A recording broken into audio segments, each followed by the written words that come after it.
نحمده ونصلي ونسلم على رسوله النبي الكريم أما بعد أعوذ بالله من الشيطان الرجيم بسم الله الرحمن الرحيم. Assalamu alaikum wa rahmatullahi wa barakatuh, dear brothers and sisters. Today I will be doing a book review on the book Islam on Environmental Protection. When we refer to environmental protection, what's the first thing that comes to mind? The first thing you think of when we talk about environmental protection? Just give it a thought.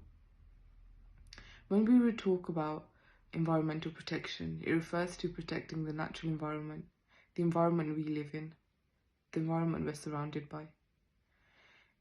Its aim is to be protected by people, individuals, groups and governments, and to conserve natural resources and the environment. We aim to repair the damaged and reverse trends. In today's book review, we will be aiming to cover the following few topics. The following topics that we will be touching on would be the 7 most dangerous types of environmental pollution, greenhouse gas emissions, radioactive waste and nuclear power, water pollution, sensory pollution, benefits of tree implantation, and the environmental values. 7 most dangerous types of environmental pollution include air pollution, water pollution, soil pollution, radioactive waste pollution, light, noise and thermal pollution. When we talk about air pollution, what sort of examples come to mind when we refer to air pollution? A few that I will be mentioning today would be motor vehicles, industrial facilities and forest fires. Examples of water pollution includes plastic bottles, plastic bags, water cans and other waste bodies being dumped into the ocean, into the water. That all contributes towards water pollution. Examples of soil pollution includes the exposure of high concentration of substances, chemical substances, which also increases the risk of disease.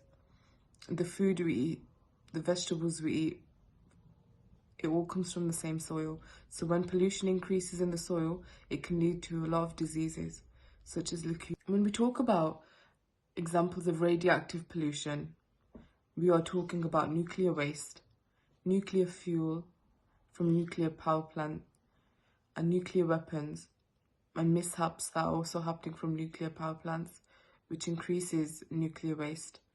And these are also very dangerous examples of radioactive pollution, which can increase global warming and a change in the environment as well. We are also now talking about light pollution, which comes from street lights, shopping mall lights, exterior lights, any sort of light. We are also contributing towards the pollution.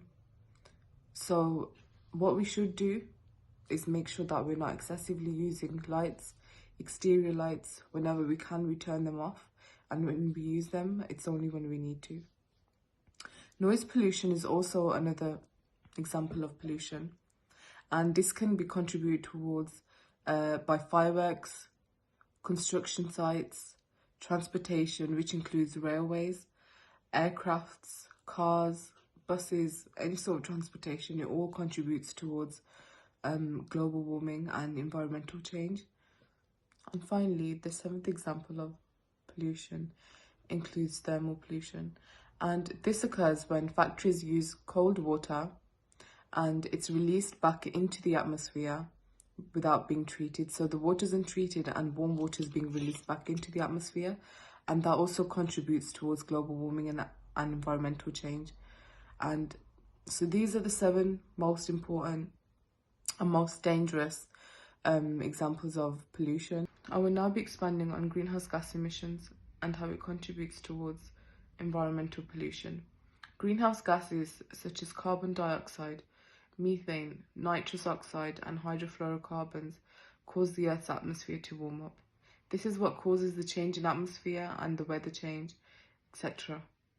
Carbon dioxide, methane, and environmental pollution is the cause of environmental change, and this occurs when greenhouse gases, they rise into the sky and they settle in the Earth's atmosphere. When they settle into the Earth's atmosphere, it causes a change in temperature, which is also the reason why we are having weather change. The winters are becoming warmer, the summers are becoming colder. This is all because of global warming and the change in environment. I would now like to talk about the benefits of planting a tree. So the implantation process, it provides oxygen and it's released into the atmosphere. And this happens through the process of photosynthesis. So once the oxygen is released into the Earth's atmosphere, we also are benefited by the plantation of trees because it absorbs back in the carbon dioxide that's in the Earth's atmosphere, and that helps reverse the cycle. The carbon dioxide is then locked into the trees. It's trapped for years, for decades, for centuries. And when new trees are planted, the cycle continues. Carbon dioxide is absorbed into the trees and oxygen is released back into the Earth's atmosphere. And this is very beneficial for us because it keeps the atmosphere oxygen rich. It keeps the oxygen rich and it filters the air from pollutants, and it is absorbed into the trees. But once they're burnt, the cycle continues and carbon dioxide is released into the atmosphere. When it's replanted, oxygen is then released back into the atmosphere. And the best examples of trees that can be planted in order to improve climate change would be oak, beech and maple trees. And this is because they are very good at absorbing in the carbon dioxide and are very rich in oxygen. So when they release oxygen, it is adding to the atmosphere. Islam teaches us to protect the environment in order for us to protect water and air, as it's a very important and vital role in the life of the living on earth. When doing ablution, the Prophet Muhammad ﷺ clearly instructed us to not overdo it. Protection of trees and plants is clearly emphasized in Islam, and we could do this by, as being instructed by the Prophet, peace be upon him, by avoiding cutting down trees, polluting rivers and the air.